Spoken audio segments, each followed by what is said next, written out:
Olá, meus feras, dando sequência em nossas aulas, a gente continua em Fisiologia Humana, indo para um próximo capítulo agora, que é o capítulo 11, onde nós vamos falar um pouquinho para vocês sobre o processo digestório, sobre a nutrição, sobre a digestão humana. Vamos conhecer como acontece as etapas desse processo digestório e entender o comportamento de nossas vísceras em etapas químicas e físicas que fazem com que a gente possa retirar os nutrientes dos alimentos e conduzir esses nutrientes para as nossas células, tá? É um sistema fascinante. Eu sempre digo a vocês em sala de aula que eu sou apaixonado pelo sistema digestório, por essa unidade, né, gastrointestinal, onde a gente começa a conhecer e cada vez mais entender esse mecanismo.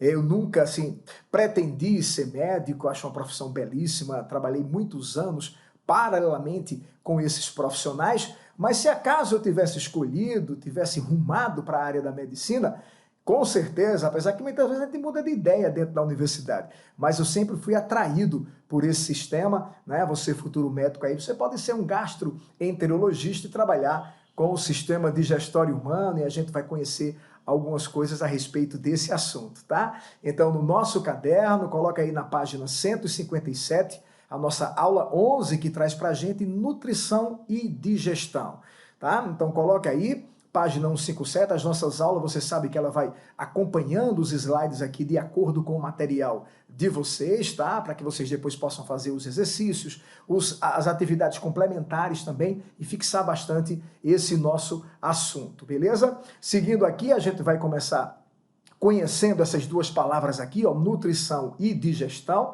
Eu começo por nutrição, dizendo para vocês que nem sempre estar alimentado significa dizer que o indivíduo está nutrido, tá? Não são sinônimos. Muitas vezes você está com o teu organismo cheio de alimentos, né?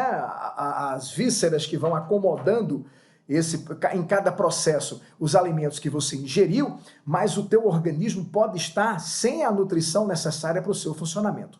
E a gente sabe que a nutrição é essencial para a sobrevivência, para o conjunto de metabolismo. O metabolismo precisa dos componentes nutritivos para que a célula possa ter essa energia, já que ele coloca para a gente aí, ó, que é a incorporação de novos materiais estruturais e energéticos. Ou seja, aquele que vai dar o suporte estrutural para os componentes celulares, ao mesmo tempo que oferece também a energia necessária para que aconteça o metabolismo intracelular. Mas para que nós possamos ter nutrientes em nossas células, o alimento, que é a via natural, viu gente? A única via natural dos nutrientes é o alimento, mesmo lembrando que nem todo alimento ele é riquíssimo em nutrientes, ele tem que passar por um conjunto de transformações. Essas transformações de natureza físicas e natureza química, para que ele possa, aos poucos, gradativamente, nunca esqueça disso, de maneira gradativa, as macromoléculas sendo quebradas em micromoléculas digeríveis, obviamente, e assimiláveis,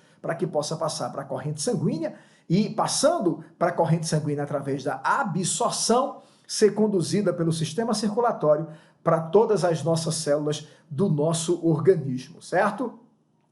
E para que isso aconteça, essa digestão, ela é dividida em dois mecanismos, como nós vimos anteriormente, que nós chamamos de fenômenos. Esses fenômenos são os fenômenos físicos e os fenômenos químicos. É fácil da gente compreender, gente. São transformações de natureza física mesmo, mecânica, que esse alimento passa após ele ser ingerido. A gente pode lembrar de algumas transformações, como tem aí no slide para a gente, a própria mastigação que acontece na boca, né? A língua, os dentes nesse mecanismo de trituração. A deglutição também, que é um fenômeno físico da digestão, o ato de deglutir aquele alimento que foi triturado, que foi macerado na boca.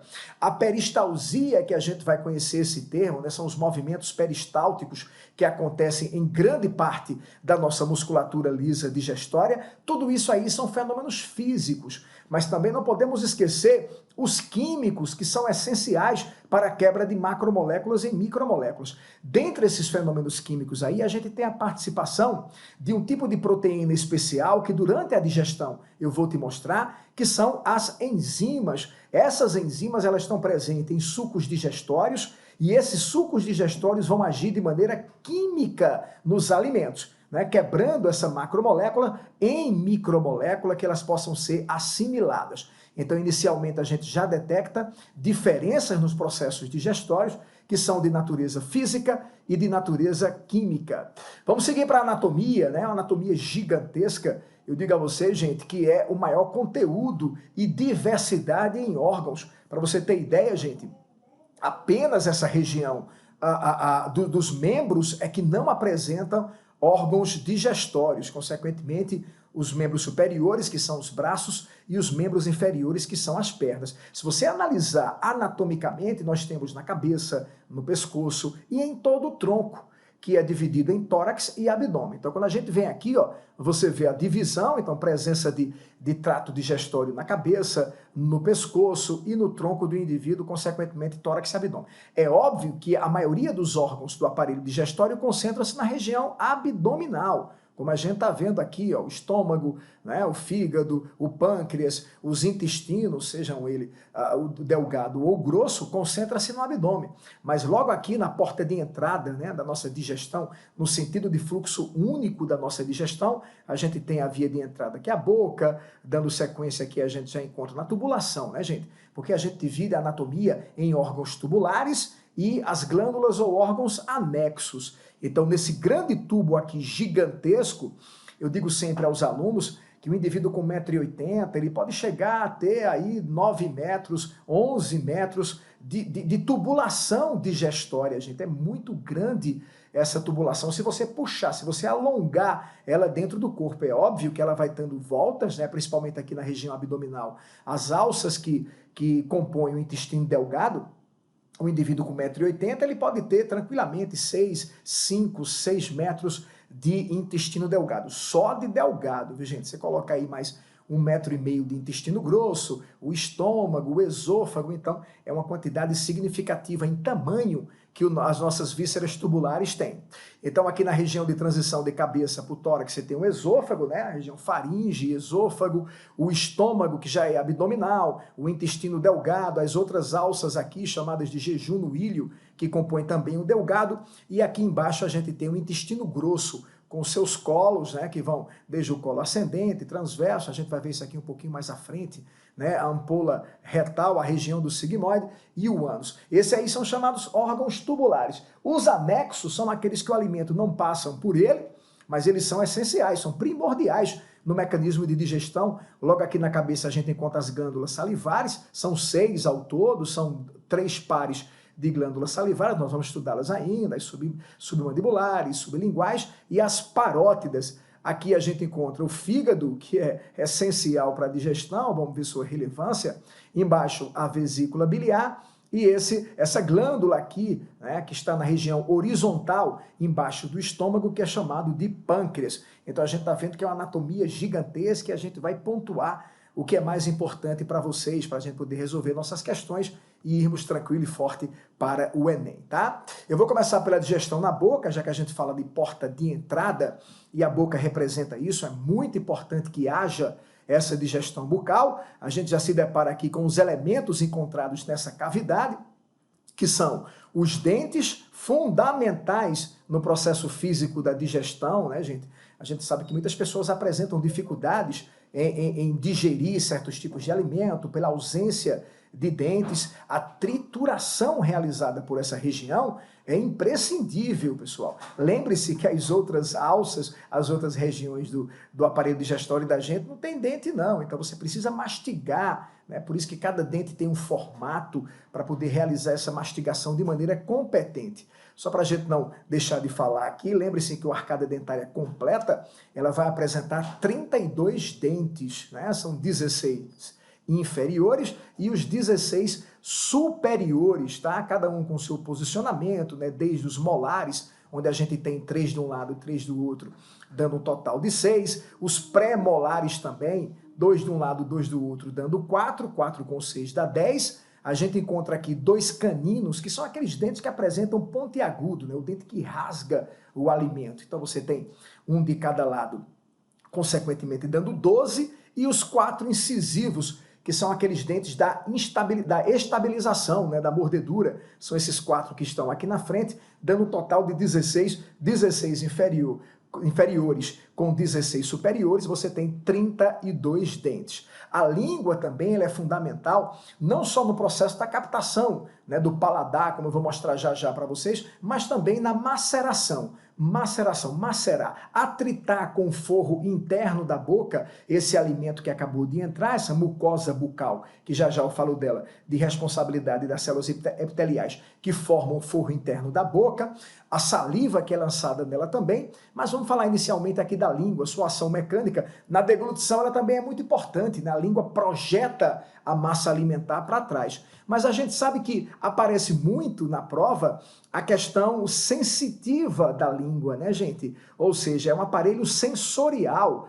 Aqui nós temos um conjunto de células que formam as chamadas papilas gustativas, células caliciformes, que concentram-se em regiões estratégicas de nossa língua, interpretando a questão dos sabores, né? Então a gente vê aqui, ó, nessa ilustração aqui abaixo, onde você tem na ponta da língua a identificação mais concentrada do doce, na lateral aqui, ó, lateral interna da língua, a gente chama de lateral superior, o sabor azedo, a gente lembra aqueles que têm um pH um pouquinho mais ácido, a gente tem essa percepção nessa parte superolateral. Aqui embaixo, ó, a gente tem na parte inferior lateral, a gente detecta o sabor salgado, a concentração de cloreto de sódio. Se tiver um alimento com uma concentração mais amarga, a gente encontra aqui bem na parte superior da língua. Claro que isso aí é uma concentração, viu, gente? Se você colocar na pontinha, eu só vou identificar o doce. Não, você vai identificar o azedo também, mas lembrando que há uma concentração maior dessas células nessas regiões. E aqui eu destaco no cantinho aqui, ó, peço que vocês coloquem no caderno de vocês, um sabor que foi recentemente reconhecido como sabor primário.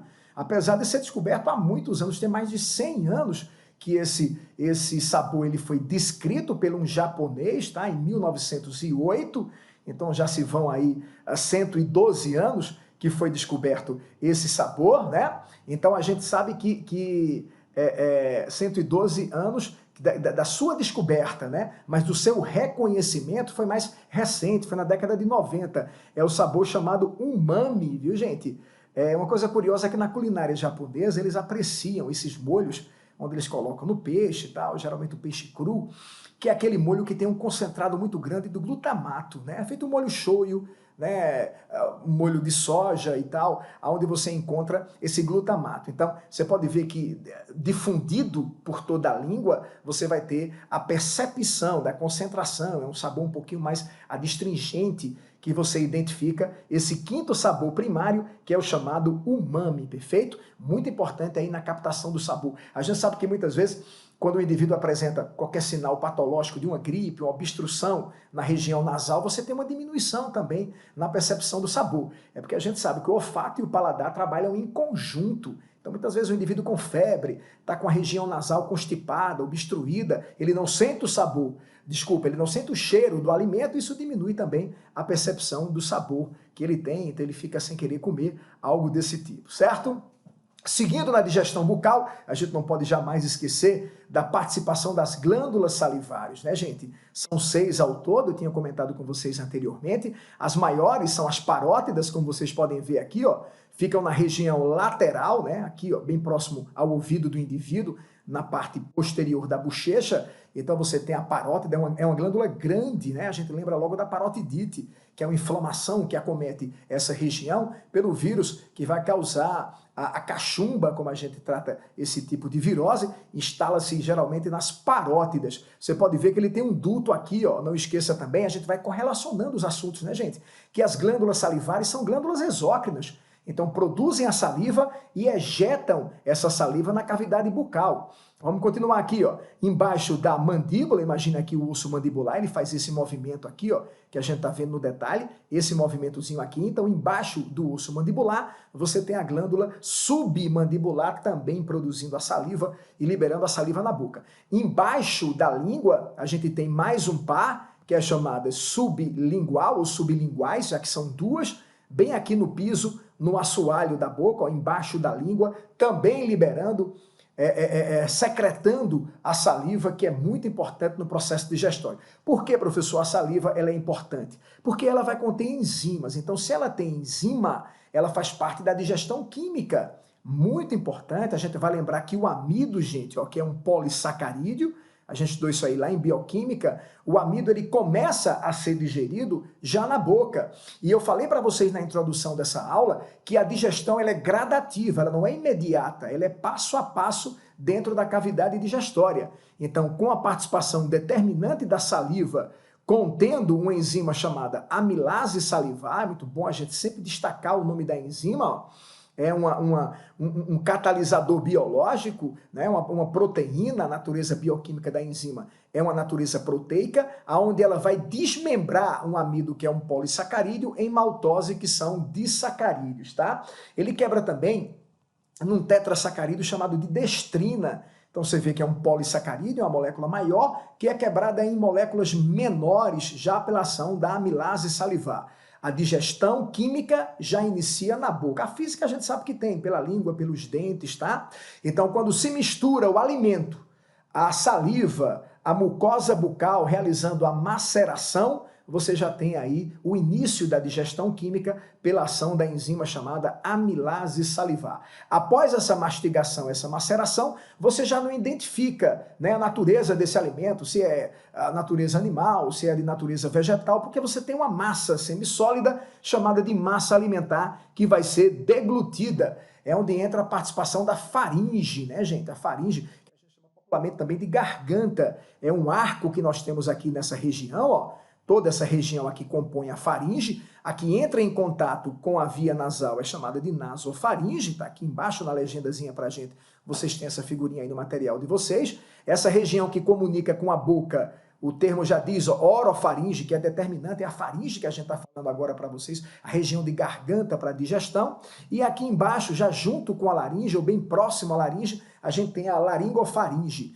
Então você vê que a faringe é uma peça grande, né? Ela percorre grande parte aqui dessa região da cabeça e pescoço nossa, tá? Mas qual é a participação dela na digestão? Ação mecânica. Quando a língua projeta a massa alimentar para trás, é a faringe que contrai, e esse trabalho de contração voluntária, não esqueça disso, a musculatura estriada esquelética voluntária, vai projetar o alimento para baixo, né? Jogando o alimento para trás. Tem uma coisa curiosa aqui, que nessa região chamada de laringofaringe, que é a junção da faringe com a laringe, a gente encontra uma válvulazinha chamada de epiglote, né, que está em cima da primeira peça cartilaginosa da laringe, que é chamada glote. Então a gente tem uma lingueta chamada de epiglote, quando a faringe abaixa na contração e empurra a epiglote para baixo para que o alimento vá para a via digestória e não vá para a via aérea, né, comprometendo aí a respiração do indivíduo. Muitas vezes a gente engasga quando se alimenta rapidamente, porque partículas alimentares vão para a via aérea.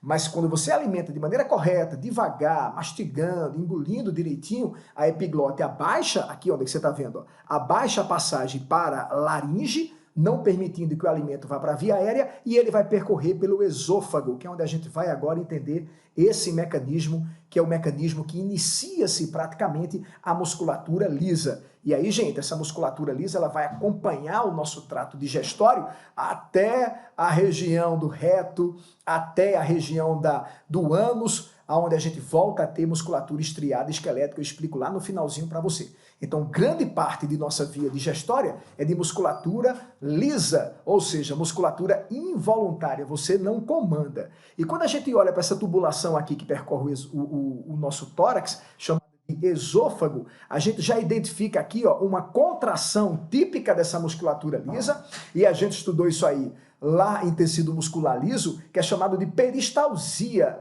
movimentos peristálticos, que são ondas de contração controlado, olha a gente puxando aí, recapitulando, né? Controlado por quem, professor? Controlado pelo sistema nervoso. E aí? Periférico, não central, mas sim periférico, perfeito. Esse sistema nervoso periférico autônomo, né? Porque aí são vísceras de musculatura revestida de musculatura lisa e você não comanda. Então, sistema nervoso periférico autônomo, enviando sinais neuronais, que na verdade são neuromusculares, em todo o trato digestório, viu, gente? É porque fica bem evidenciado aí no esôfago, em todo o trato digestório, para que essa massa possa ir se deslocando pela via digestória. Então tá aqui no esôfago, ó, você acompanhando o deslocamento da peristalsia, O esôfago é uma tubulação muscular, é muito importante a gente se alimentar e triturar esse alimento para não sobrecarregar, não expandir tanto o esôfago, causando esofagite ou fissuras no tecido epitelial esofágico. Cuidado com alimento quente ele passa descamando a mucosa esofágica e isso expõe o esôfago à contaminação, até mesmo bactérias presentes no alimento podem contaminar. Perfeito? Até desembocar aqui nessa bolsa chamada de estômago, que é o próximo passo que a gente vai ver agora. Então, sem sombra de dúvida, viu, gente? É um órgão muito pedido nas questões do vestibular, o nosso estômago, muito citado a questão de doenças e outras coisas mais. Então, o que é que a gente tem para falar em relação a essa bolsa muscular recurvada, como vocês estão vendo aqui, que fica localizado em nosso abdômen? Na verdade, uma transição, né, gente? Você imaginar aqui, ó, passa um músculo diafragmático, e aqui você tem esôfago no tórax. Essa junção aqui já tá vazando a região torácica e entrando na abdominal, aonde o esôfago vai se encontrar com o estômago. O estômago apresenta essa curva aqui, que é a curva menor, curva interna, e uma curva maior, que é essa curva aqui, ó, que pega a parte posterior do estômago. Eu gosto dessa imagem aqui porque você está vendo as camadas, gente. Camadas que recobrem o estômago. O estômago apresenta uma riqueza muito grande nessas camadas, tá? Na porta de entrada aqui existe um esfíncter, que é um anel muscular chamado de esfíncter cardio. O nome dele cardio, gente, é porque aqui está o coração, ó, bem próximo aqui está o coração. E esse esfíncter inferior aqui na porta de saída, que é chamado piloro. Eles trabalham contraindo e relaxando para que o alimento possa passar o tempo necessário dentro do estômago. A digestão gástrica, que a gente vai ver já já, chamada de quimificação, ela é fundamental para a digestão. Você vai ver comigo que as proteínas, elas são digeridas aí dentro dessa bolsa. Então é preciso ter um intervalo do alimento aí sendo macerado, sendo misturado com os componentes do estômago, que a gente vai ver já já no mecanismo de quimificação. Tá ok? Então a gente vê aqui a mucosa gástrica, uma mucosa reforçada, e aí você vai entender porque o estômago produz o ácido clorídrico, o componente do suco gástrico, e todo o ácido é corrosivo. Então estima-se em alguns livros de biologia, como o próprio livro de Guyton, que é de literatura de ensino superior, ele diz que estima-se que a cada 72 horas a mucosa gástrica ela é renovada por completo. Veja que dado curioso, né, gente? E por que essa renovação das células mucóticas gástricas? Porque a gente tem a ação do próprio ácido clorídrico presente no suco gástrico que vai corroendo essa mucosa gástrica. Claro, ele tem sua função fisiológica. E muitas vezes o aluno diz assim, professor, o meu estômago é ácido. Eu digo, você tem saúde, né? O estômago é preciso que ele seja ácido. O que ele não deve ser é hiperácido, causando uma hiperacidose. E já já eu vou falar de umas patologias que podem levar a isso, tá? Vamos para aqui para a parte funcional do estômago, a digestão química gástrica, chamada de quimificação. Ora, o que é a quimificação? A quimificação é a mistura da massa alimentar que veio da boca com o chamado suco gástrico, gente. Esse suco gástrico que vocês estão vendo aqui com detalhe, ele apresenta uma protease, que é uma proteína que é uma enzima que vai digerir as proteínas, chamada de pepsina. Então, destaque aí no material de vocês, é muito citada em prova a pepsina. A pepsina, ela não é a única enzima presente no estômago. Eu falo já já dessa questão das enzimas que vão diminuindo as outras, tá? A pepsina ela se mantém, mas as outras enzimas como renina, como a lipase gástrica, ela vai diminuindo sua incidência e eu falo já já. Deixa eu falar da ação da pepsina. Essa proteína, quando ela é produzida pelas células do conteúdo gástrico, quando ela é produzido por essas células gástricas, ela é produzida na forma de pepsinogênio. E aí, quando ela é secretada, eliminada para a luz do estômago, o espaço interno gástrico, ela, na presença do ácido clorídrico, não esqueça da importância do ácido clorídrico, ela é convertida em pepsinogênio em pepsina. E aí sim, a pepsina ativa, ela vai digerir as proteínas que você se alimentou, as proteínas presentes em teu alimento. Então, grande parte das proteínas já são digeridas no estômago, mas lembre que é o primeiro impacto, tá? Não vai quebrar diretamente em aminoácidos, não esqueça que a digestão é gradativa, mas quebra em peptídeos e esses peptídeos vão seguir no fluxo normal da digestão. Então, na presença do HCl, que é o ácido clorídrico, você tem a ativação da pepsina, acompanha comigo aqui no esquema, que vai quebrar a proteína em proteínas menores, chamadas de peptídeos. Ainda não é a matéria-prima da proteína, que são os aminoácidos, tá? Para a gente citar outras enzimas presentes no estômago, eu vou citar a renina e a lipase gástrica. Veja, ambas começam a diminuir a sua produção quando o indivíduo vai modificando a sua dieta. Lembre-se que o recém-nascido, 100% da dieta dele é lactante, né? O leite materno. Por isso que essas enzimas aí, ó, a pepsina, que a gente já sabe que vai digerir a caseína do leite, que é a principal proteína do leite, a lipase gástrica, que atua em um tipo especial de lipídio presente no leite, é tanto, gente, que para outros lipídios de origem de outros alimentos, a lipase gástrica não tem praticamente sua ação. Então veja como o corpo ele é perfeito. Um recém-nascido ele é um lactante, ele alimenta-se exclusivamente de leite. Por isso que é preciso tirar o máximo de proteínas do leite. Então é por isso que nesse momento entra em ação há um tipo especial e curioso de enzima presente no estômago que é chamada de renina. Renina. Alguns livros de biologia podem trazer como labofermento também. O que é que essa enzima faz? Vê que coisa curiosa, gente. Ó, o leite, quando o recém-nascido ingere, eu estou falando recém-nascido por conta de uma ingesta maior. Quando ele ingere, o estado físico do leite é líquido, obviamente. Sendo líquido, é preciso que ele fique um tempo mais no estômago. Olha que coisa curiosa. Por isso que entra em ação a renina, promovendo a coagulação, a fermentação desse leite, para que esse leite passe uma etapa maior no estômago desse recém-nascido. É tanto que, se você prestar atenção, quando uma criança ela mama, normalmente ela tem o refluxo, que a gente chama de gorfar. Isso é normal, porque ela está ainda desenvolvendo sua musculatura digestória. Lembre-se que durante o período de desenvolvimento gestacional dentro da placenta, ela se alimentava pelo cordão umbilical. Então as suas vísceras ainda estão amadurecendo, por isso que é comum ter o refluxo. E aí quando esse leite volta, né, para a boca dessa criança, ele volta um pouquinho semissólido, porque ele já foi fermentado pela renina. E por que isso acontece? Para manter um tempo maior esse leite no estômago do recém-nascido, do lactante,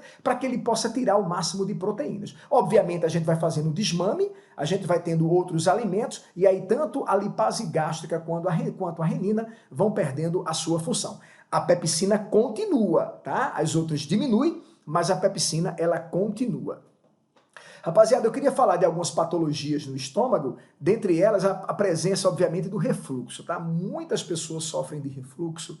O refluxo chamado refluxo gastroesofágico, ó, ele vai do estômago para o esôfago, como vocês estão vendo aqui no detalhe. Aí eu queria que vocês vissem aqui o funcionamento correto. Veja, qual é o funcionamento correto? A manutenção do conteúdo dentro do estômago sem que haja o refluxo. Agora, pessoas que apresentam essa patologia, o conteúdo gástrico ele vai para o esôfago. E qual é o perigo disso?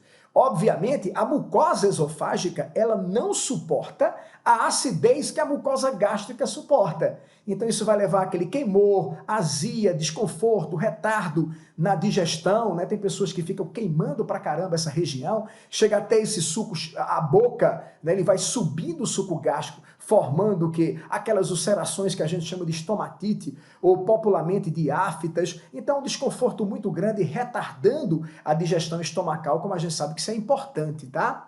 Lembrar aqui também que nessa região desenvolve-se quando o indivíduo tem uma alimentação descontrolada, principalmente com alimentos industrializados, desenvolve um tipo de bactéria chamada de Helicobacter pylori, ou simplesmente H. pylori. Essa bactéria é impressionante a fisiologia dela, viu, gente? Quanto mais ácido for o estômago, mais essa bactéria suporta essa região. Então, só através de um tratamento especial com antibiótico, só através de um exame chamado de endoscopia, aonde esse aparelho endoscópico vai até o intestino, passando pelo estômago, identificando se há uma gastrite ou se há uma úlcera gástrica. Lembre-se que a gastrite é uma inflamação na mucosa gástrica, mas se ela não for revertida, ela pode ulcerar o tecido mucótico do estômago, formando a úlcera, né, que é invadindo o tecido conjuntivo e desprotegendo a nossa mucosa gástrica. Posso deixar de falar também das cirurgias bariátricas, que são cirurgias para redução de peso. Ó. Aí você está vendo 5 exemplos de cirurgias bariátricas, tá? As mais comuns utilizadas, acompanha comigo aqui, ó, é a bypass, aonde o indivíduo elimina praticamente grande parte do estômago. Essas cirurgias, gente, elas visam diminuir o tamanho do estômago, consequentemente diminuir a ingesta desse indivíduo para ele perder peso, tá?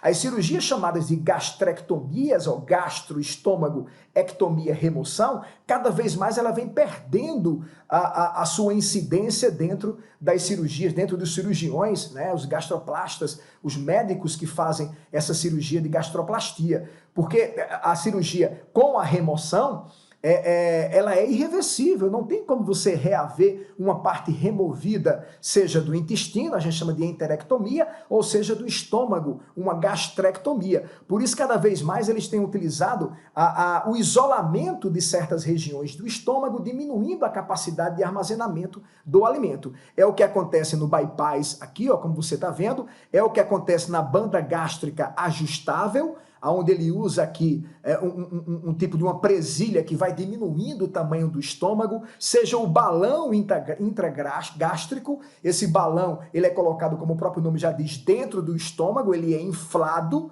e ele vai diminuir o volume gástrico para que o indivíduo ele se alimente cada vez menos, tá? Então você vai vendo que essas cirurgias aqui, elas visam diminuir a área estomacal ou a área intestinal para que o indivíduo ele possa ter uma ingesta menor, consequentemente perder peso, beleza? A gente vai para o fígado agora, a gente dá uma seguradinha na parte da digestão dos órgãos tubulares e vamos falar um pouquinho do fígado aqui, uma glândula fundamental para diversos sistemas. Mas como a gente está falando em digestão, a gente vai falar da função hepática, ó, os lobos do fígado, como a gente está conhecendo. Essa aqui é a veia, a chamada veia cava, aqui a artéria aorta, como vocês estão vendo, ó, elas estão bem próximo e seus ramos chegam a adentrar nessa base do fígado que a gente chama de sistema porta-hepático, altamente vascularizado, viu, gente? Aqui embaixo você vê uma bolsinha que daqui a pouco eu vou destacá-la, que é a vesícula biliar, mas quando a gente fala do fígado em relação à digestão, a gente fala que os hepatócitos, que são as células do fígado, produzem um tipo de substância chamada de bile. Então, falou em digestão hepática, a gente falou na bile. Aí eu gosto sempre de chamar a atenção a vocês por uma coisa. Gente, a bile, ela é produzida no fígado e é armazenada na vesícula biliar. Ela vai ser conduzida, essa bile, para a vesícula biliar. Por quê, professor? Tem um detalhe aqui dessa bolsinha chamada de vesícula biliar, que apresenta tecido conjuntivo, revestido por musculatura, porque ela vai ser apertada para que a bile possa sair. Então, qual é a diferença, se o aluno me perguntar, da bile produzida no fígado para a bile armazenada na vesícula biliar? Ora, essa bile desloca-se para a vesícula biliar, já eu falo mais do conteúdo da bile, tá? Aonde aqui ela vai ser condensada, aquecida, preparada, refinada para chegar ao ponto de sua utilização. Então a vesícula não está aí de graça. Essa região abaixo do fígado armazena, prepara, condensa essa bile para ser liberada pelo duto biliar, como você está vendo aqui, ó, sai por esse duto, encontra-se com o colédoco, que é um vaso comum à vesícula biliar e comum ao fígado, até desembocar no intestino, já a gente vê isso. Então, pessoas que precisam remover a vesícula biliar, no método cirúrgico chamado de colicistectomia, a bile vai vir diretamente do fígado. Agora, essa bile que vem do fígado, ela vem grotesca. Ela não foi refinada, ela não foi aquecida. Então, se o indivíduo ele exagerar em alimentos gordurosos, alimentos lipídicos, ele vai ter um desconforto horas após a digestão. Então, já que eu falei de alimentos gordurosos, a gente lembra uma coisa importante, ó. Na bile não há enzimas. Então, professor, por que você citou a questão de alimentos gordurosos? Porque a bile ela é muito importante para a digestão da gordura, não por digerir propriamente quimicamente, e sim fragmentar, emulsificar. Guarda bem esse termo, emulsificar a gordura. Lembre-se que a gordura ela é hidrofóbica, então não adianta só você hidrolisar, jogar água, né, dos sucos e das soluções presentes na digestão. É preciso um detergente natural, adoro esse termo, detergente natural, e a bile age dessa maneira. A bile é formada de biliverdina, de bilirrubina, de sais biliares, contendo gotículas de colesterol, que vai fazer o quê, gente? Emulsificar a gordura, fragmentar essa gordura. Já já você vai conhecer onde é que nós temos lipases, que são as enzimas que vão digerir os lipídios, tá? Mas lembra disso aqui, na bile não há enzimas, não é nem agora de 2017 ou 2018, se a memória não me falha, eu acho que foi 2018, o Enem falou sobre a bile e o gabarito lá falava emulsificação das gorduras e não digestão, perfeito? Bora seguir agora por pâncreas, já que a gente está falando das glândulas, falei do fígado, vou falar do pâncreas. E aí eu lembro a vocês uma coisa interessante, o pâncreas ele é uma glândula mista, não esquece disso, tá? Ele tem sua porção endócrina, que nós estudamos na aula passada dentro do sistema endócrino, e aqui a gente vai estudar a porção exócrina do pâncreas. Então a gente está vendo aqui, ó, um conjunto de ramificações de uma estrutura tubular, que é um canal pancreático, onde aqui na pontinha dessas ramificações nós temos um conglomerado de células especializadas chamadas de ácinos pancreáticos.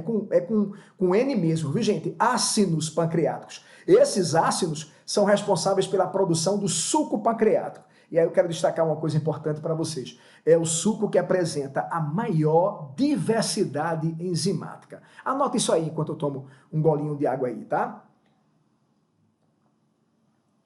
Vou repetir. O suco pancreático é o suco que apresenta a maior diversidade, variedade enzimática. Destaca aí no material de vocês. Ó. Deixa eu te mostrar aqui. Olha para cá. Aqui você encontra proteases que vão digerir proteínas, obviamente. Veja, então, a proteína começou a ser digerida no estômago. Vai seguir sua digestão no intestino quando receber o suco pancreático. A gente destaca aqui a tripsina e a quimotripsina. Aqui, ó, digerindo amido, digerindo carboidrato, amilopepsina. A gente também, amilopecina, perdão. A gente chama também ela de amilase pancreática. Então, a amilase salivar lá na boca e a amilase pancreática no suco pancreático, tá? Lipase, olha aqui, gente, olha, vou destacar para vocês com bastante atenção. É essa lipase vinda do pâncreas que vai digerir os lipídios que você se alimentou, a gordura que você ingeriu. Mas para que a lipase possa agir de maneira coerente, né, de maneira correta, competente, é preciso que a bile fragmente, emulsifique os lipídios. E as nucleases, ó, eu sempre gosto de citar isso aqui ao aluno, porque muitas vezes a gente esquece que nós nos alimentamos de ácidos nucleicos dos outros seres vivos. Ora, se eu estou me alimentando de uma fonte vegetal, vamos dar um exemplo, uma folha. Essa folha ela é formada de quê? De tecido. Esse tecido é formado de células. Essas células têm o quê dentro? Material genético dentro do seu núcleo. Então, para que a gente possa formar os nossos ácidos nucleicos, a gente usa a matéria-prima de quem nós nos alimentamos, que são os nucleotídeos, provenientes dos animais, provenientes das plantas. Então, para que a gente possa digerir DNA presente nos seres vivos e RNA também, quando a gente se alimentar, a gente precisa das nucleases. Veja quantas enzimas variadas a gente encontra em nosso suco pancreático, viu gente? Ele é produzido aqui pelos ácinos e é liberado, já já vou te mostrar essa liberação, pelo canal ou pelo duto pancreático. Olha só que imagem bacana para a gente ver aqui, gente. Ó, olha que junção perfeita nesse processo aqui, praticamente final da digestão. Então, fígado com a vesícula biliar, acompanha comigo, ó, fígado, vesícula biliar, pâncreas aqui na horizontal e a primeira alça do intestino delgado, que é o chamado duodeno. Veja, gente, olha a curva que o duodeno faz. Olha que coisa maravilhosa. Esse duodeno aqui, ele é a primeira porção do intestino delgado. Já já eu volto para a tubulação. Aí se você raciocinar comigo, acompanha aqui na imagem. Essa partezinha aqui vai se juntar com o estômago. O estômago vai estar aqui, ó, fazendo essa curva aqui em J. Então a primeira alça do intestino delgado é chamado de duodeno. Veja a relevância do duodeno. O duodeno vai receber, através de um canal chamado colédoco, a bile vinda da vesícula biliar, para quem tem vesícula biliar, ou vinda diretamente do fígado, para quem não tem vesícula. Olha aqui o caminho, acompanha comigo aqui no detalhe.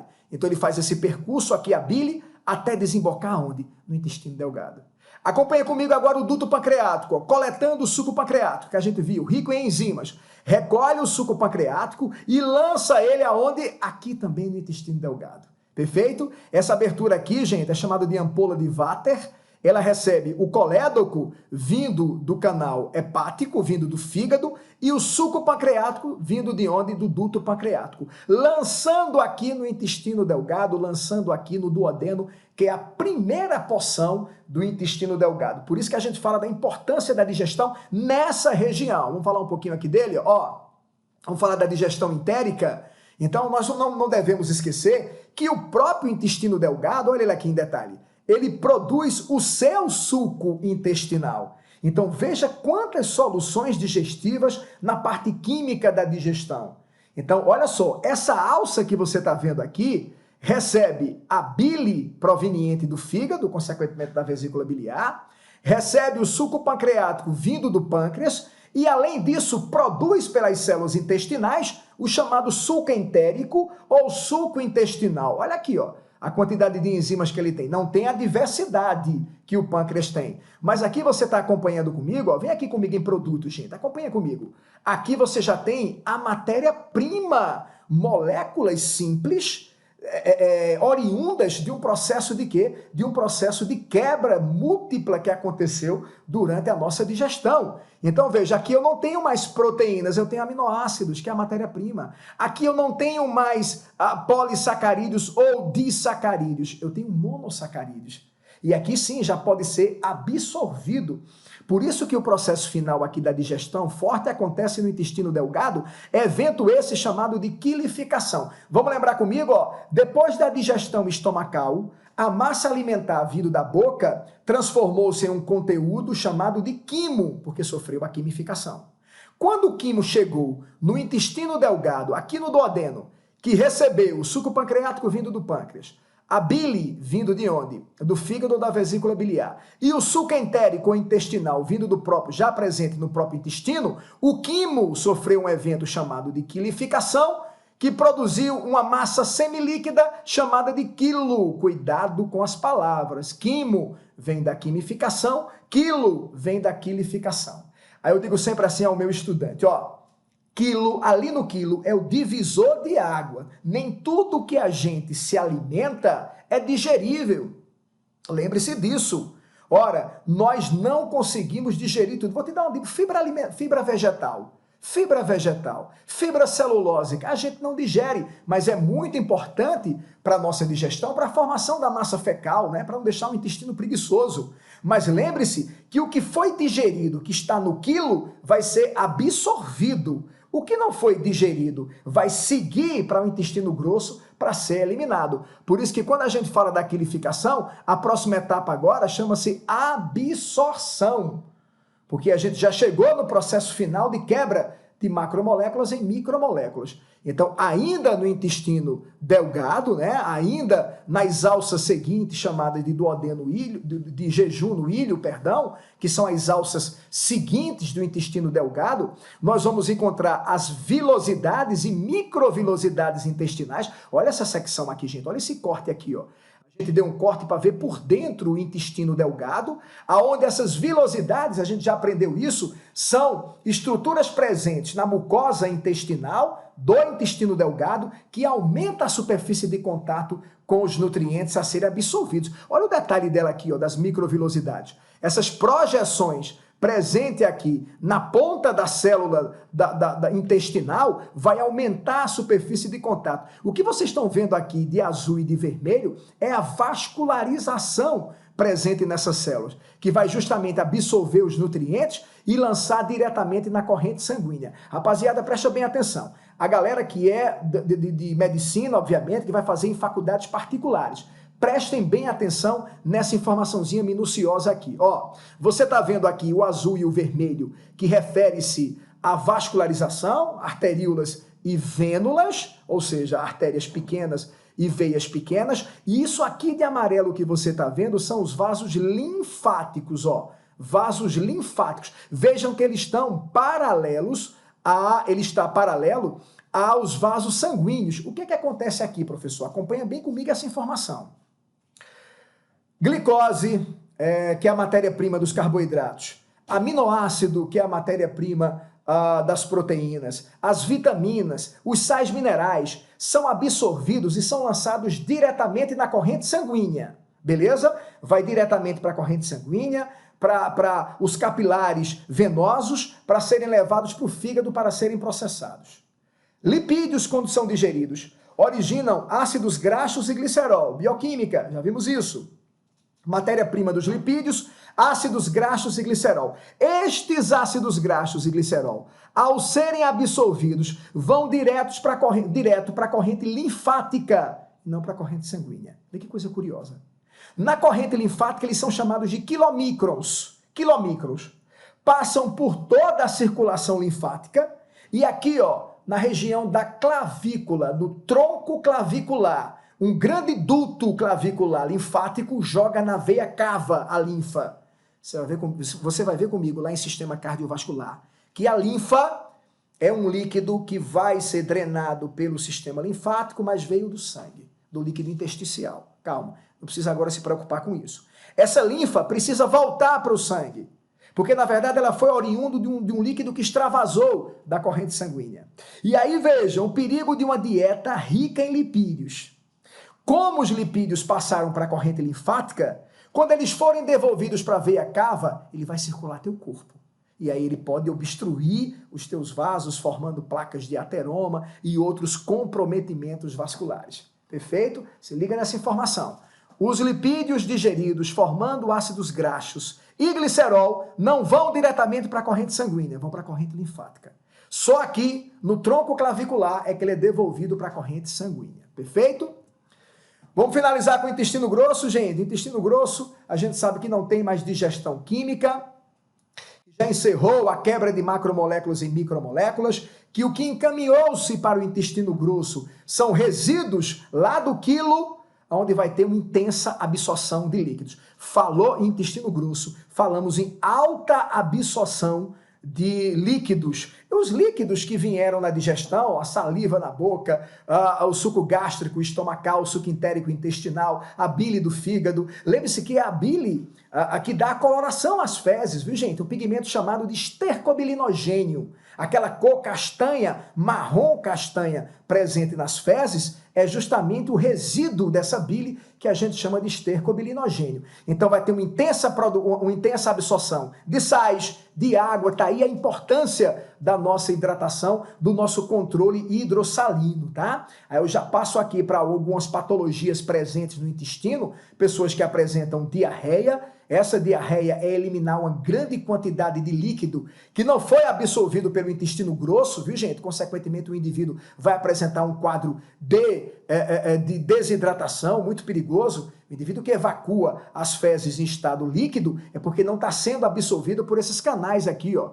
Esses canais chamados semilunares que compõem aqui a mucosa do intestino grosso. Como também ela não deve absorver em excesso, viu gente? Uma absorção de água em excesso deixa as fezes ressecadas, podendo causar uma patologia que a gente chama de fecaloma ou constipação intestinal. As fezes ficam ressecadas, obstruindo o fluxo intestinal.